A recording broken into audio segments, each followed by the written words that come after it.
Welcome back to the Can-Am Garage, guys. Continuing our series of tiny trucks, this time an original issue. Monogram. Snap tight. GMC General. You'll notice the shrink wrap is off, and that's because I'd opened it up a week or so ago to swap a part between, take a part from the General and put it in with the Chevy Bison. Or not the Chevy Bison, the Mac R.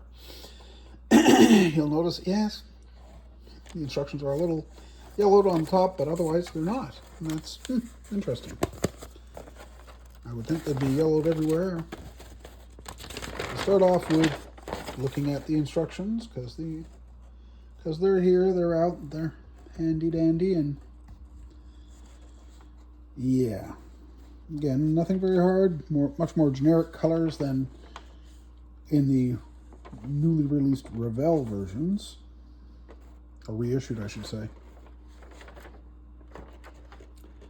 And if you remember when you were looking at the little Chevy Bison, it'll come in handy and maybe I can compare the two kits later for you, but this is the little GM, the instructions.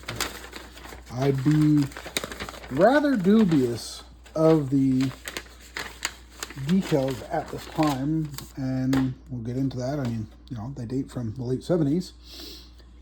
If you remember when we looked at the Bison, yep, just a little bitty hood onto a much wider cab. To my eye, I can't prove this, no experience, but to me, this is the GMC/Chevy cab over the Astro and what is it, Titan? Chevy Titan, yeah, that sounds about right. That has been mated to a conventional hood. That's what it looks like to me. Maybe I'm wrong. Who knows? Well, I'm sure I'll be told the right person catches on. Like the Chevy, there's a window down in the lower of the passenger side door, so the driver can obviously look out through it.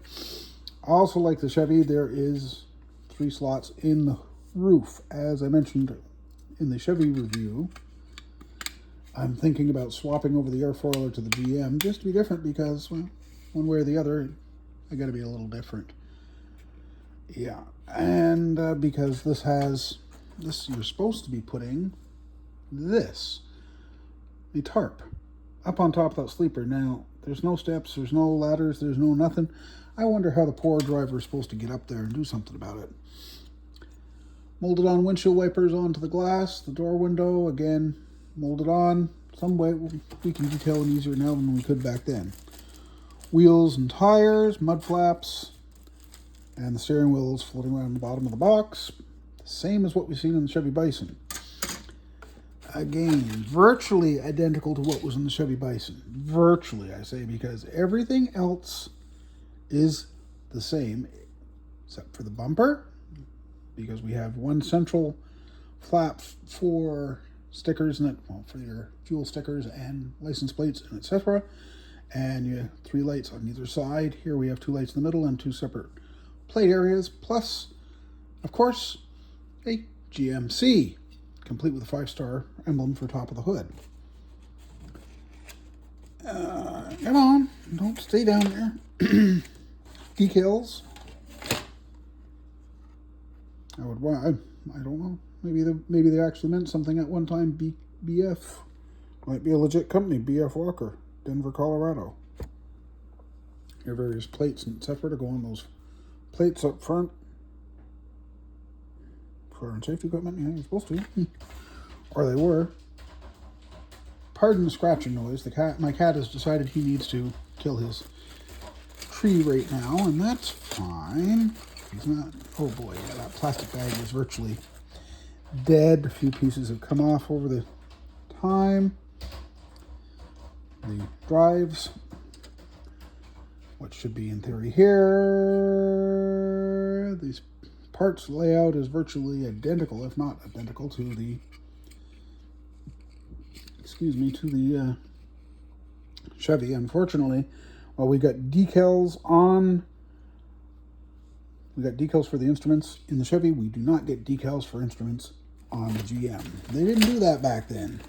And I get it. Again, it was made for a certain audience. I'm just going to pack this up a little bit differently because the bag is literally falling to pieces in my hands. Look at that. Absolutely no effort. Drive shaft just fell down into the box. There's our GMC chassis. Yes, nasty mold pins to be removed, but that's all right. That can be done. Oh, come on. The remaining pieces that are off the tree. Amount to half the battery box, half the air cleaner, and the fifth wheel with absolutely zero details, so must be a cover on it. Anyway, from my point of view, I love these kits. I always have, always will, and I'm happy to have it. For anybody else, if you're into these things, that's cool. Just don't go buy them. Don't go buying them all up before I can get one of everything.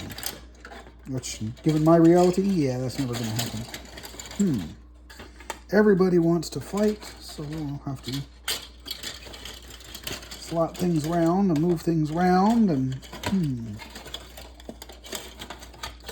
slot things in. You really don't. Oh man.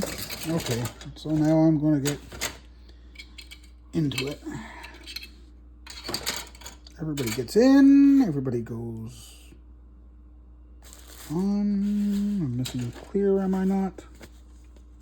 No, I guess not. It must be in the box. Good. All right. That's it for this time, guys. We'll see you next time here at the Can-Am Garage.